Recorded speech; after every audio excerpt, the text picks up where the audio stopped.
Hey, now we're going to have a look at the Extrude tool to turn a part that we've created into a 3D object.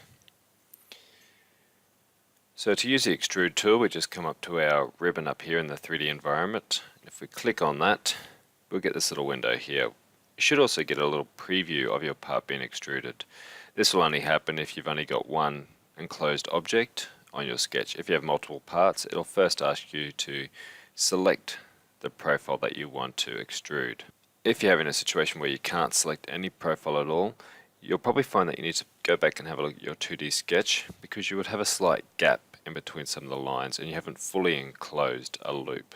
So to use the Extrude tool, you'll notice that there's an arrow down the bottom here, so depending on how you used it last, you might need to click on that to open it up to get to the options.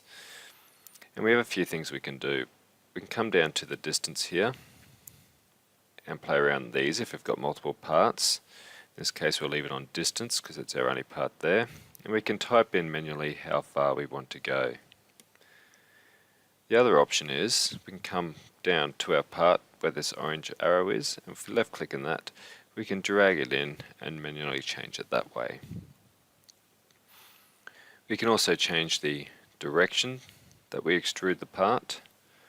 We can choose symmetric, so it's extruding from our sketch both directions.